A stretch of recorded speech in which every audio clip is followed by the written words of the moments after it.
Les Français dorment en moyenne 1h30 de moins qu'il y a 50 ans. 45% des 25 à 45 ans considèrent qu'ils dorment moins que les 8 heures par jour nécessaires, d'après un sondage INSERM. Et 13% des 25 à 45 ans considèrent que dormir est une perte de temps. Le sommeil a commencé à intriguer les hommes dès l'Antiquité, avec Hypnos, dieu du sommeil, dieu de la mort, qui déclenchait l'endormissement en éventant les mortels de ses ailes. Une fois endormi, Morphée, dieu des songes, apportait ensuite les rêves, en enveloppant les personnes de ses bras. C'est de là que provient l'expression « les bras de Morphée ». Cependant, une personne sur 3 de la population française souffre toujours aujourd'hui de troubles du sommeil. Un mauvais sommeil augmente le risque de maladies cardiovasculaires, d'obésité et de cancer. Mais quels sont ces problèmes ?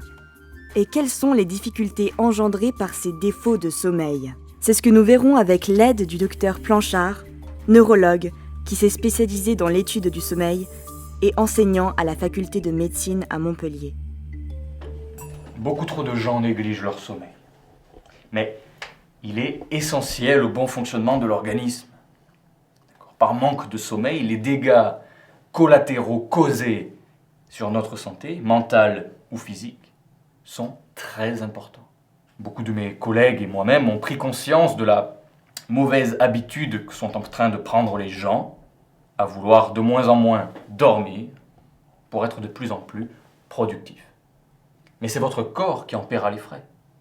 La balance sera déséquilibrée et tout s'effondrera sous vos pieds. Le docteur Planchard s'est lancé dans la recherche d'une nouvelle pathologie du sommeil depuis maintenant 3 ans et s'intéresse à présent à 2 études de cas spécifiques. Il pense toucher prochainement à son but et conclure cette étude. Nous suivrons 2 sujets tout au long de ce documentaire. Yasmine Tessier est une jeune youtubeuse qui souffre d'endormissement répétitif. Quand j'étais étudiante en distanciel, je travaillais à côté dans une grande chaîne de fast-food. La cadence était monstrueuse. Je faisais de mon mieux pour suivre le rythme, mais quand tu t'endors à côté des frites du client, c'est pas top, quoi. J'ai fait un burn-out. En me faisant virer, par la même occasion. Yasmine subit depuis plusieurs années des endormissements à des moments incongrus, qui parfois peuvent être dangereux pour elle. Ayant ce problème, le milieu du travail était donc un objectif inatteignable. Elle s'est donc tournée vers le web en postant des vidéos sur YouTube, où elle relate de sa vie au quotidien et de ses problèmes. Quand je me lève, il est 8h30. Je fais un petit jogging de 30 minutes. Ensuite, je me prépare.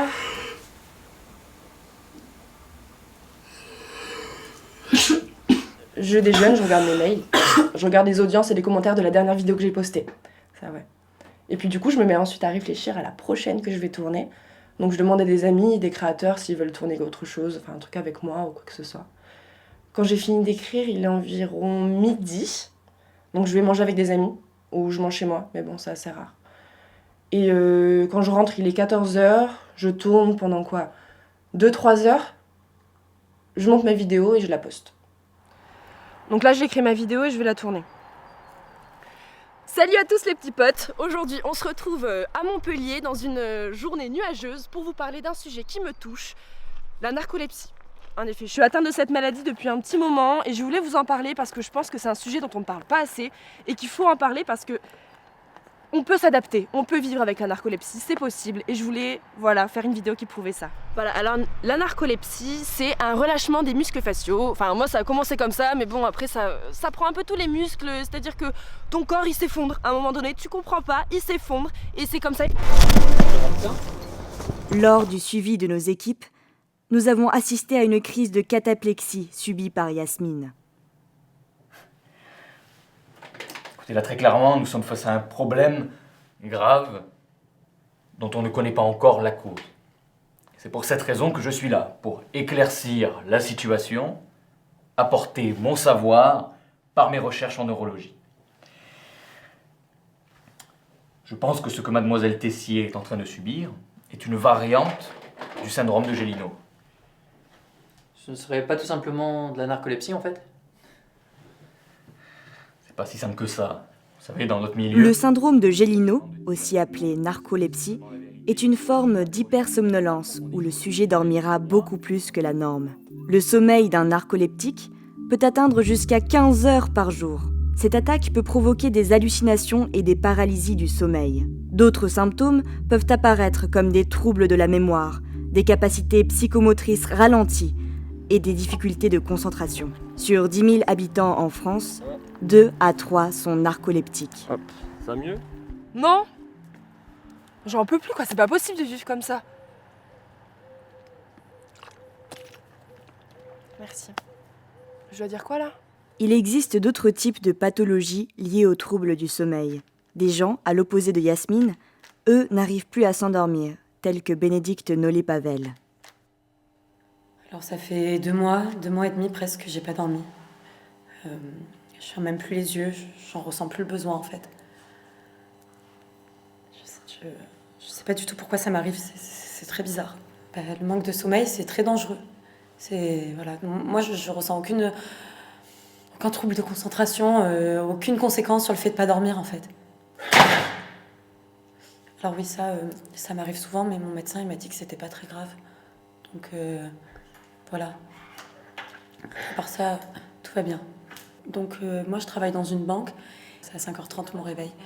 Et je m'habille, je me prépare à déjeuner et je pars travailler. Donc tout ça, ça avait vraiment un sens quand je dormais. J'en peux plus, là.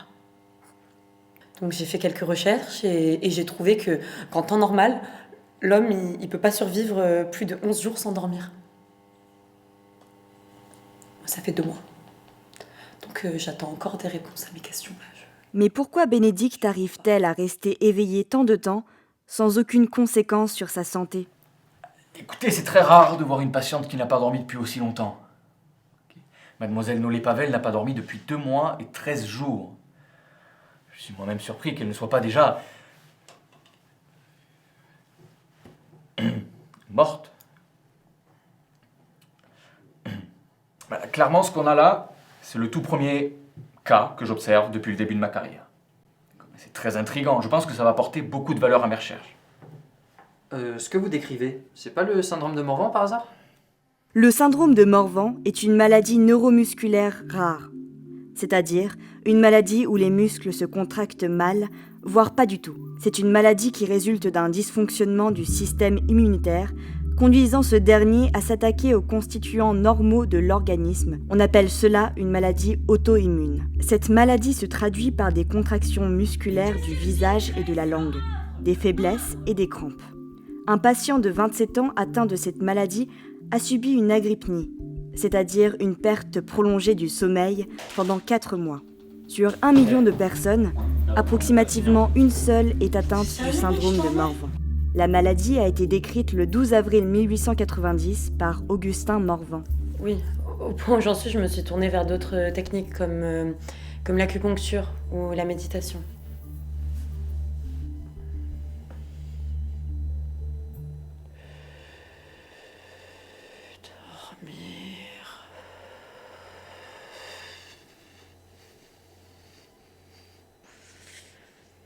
J'ai vraiment tout essayé pour me relâcher ou retrouver une sensation de lourdeur sur mes paupières.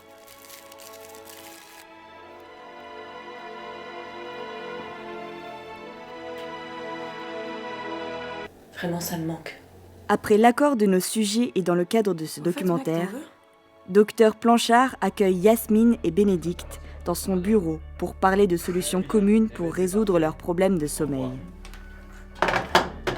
Mademoiselle, après étude de vos pathologies, j'en viens à une potentielle solution qui consiste à reprogrammer votre horloge interne dans un premier temps. C'est-à-dire? Alors c'est un procédé. Le docteur Planchard va donc apporter une solution potentielle à nos patientes. Inspiré d'une expérience produite en 1980 en Russie,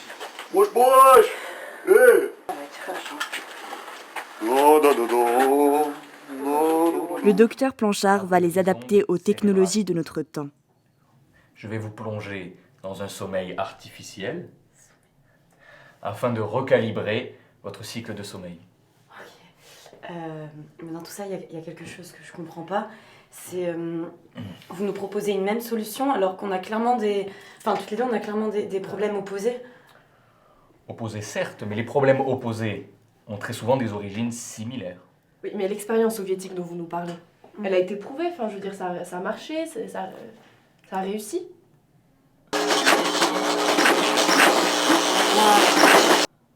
Vous savez, on apprend de ses erreurs. Et je ne remercierai jamais assez mes confrères pour le travail qu'ils ont fourni, leur prise de risque. Ils ont pris des risques au nom de la science, et j'ai bien l'intention de faire de même. Attendez, pardon, je vous coupe, mais des risques?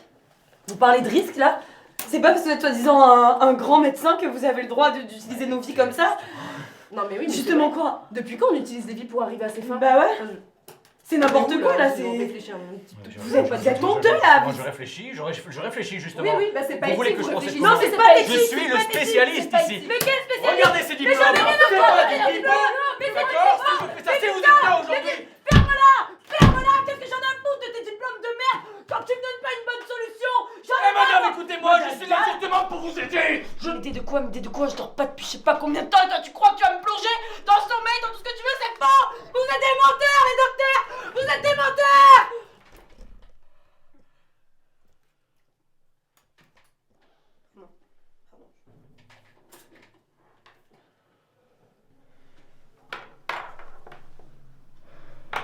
Ça va?